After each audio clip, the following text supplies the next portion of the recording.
Nagbanta si San Juan Mayor Francis Zamora sa mga paratang ni Senador Jingo Estrada na may libo-libong flying voters daw sa San Juan. At banat niya bakit di magpetisyon sa korte ang senador kung may matibay siyang ebidensya.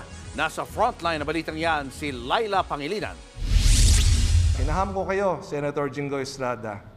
Mag-file kayo ng exclusion sa korte. Yan ang sagot ni San Juan City Mayor Francis Zamora matapos paratangan ni Senador Jinggoy Estrada na may 30,000 flying voters daw sa lungsod. Sa budget deliberation ng COMELEC noong Lunes, iginiit ng senador na hindi kapanipaniwala ang paglobo sa higit 109,000 na mga rehistradong botante sa San Juan noong 2022 elections. Mula yan sa halos 90,000 noong 2019. Kung sino man ang sabihin ni nung gagong mayor namin doon, yun lang ang boboto nila.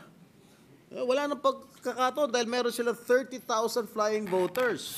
Sa ilalim ng batas, korte lang ang pwedeng mag-alis sa pangalan ng mga rehistradong botante. Kaya banat ni Zamora, bakit di na lang mag-file ng exclusion sa korte si Estrada kung marami talaga siyang ebidensya? Sasamahan ko pa siya mag-file ng exclusion sa ating korte kung talagang kilala niya ang mga ito. Kilalang magkaribal sa San Juan City ang mga Zamora at Estrada. Pero buwelta ni Estrada, hindi ito tungkol sa politika.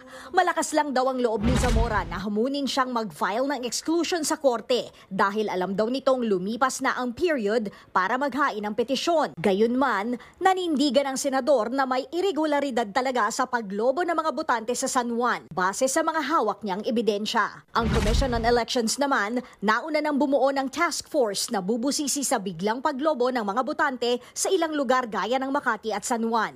Sa hiwalay na datos naman ng COMELEC, lumabas na higit 9,000 na ang natanggal sa master list ng mga botante sa San Juan, gaya ng mga namatay at double entry.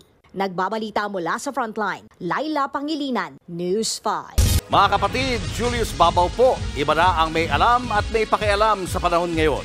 Para sa frontline ng mga balita, mag-follow at mag-subscribe sa social media pages ng News 5.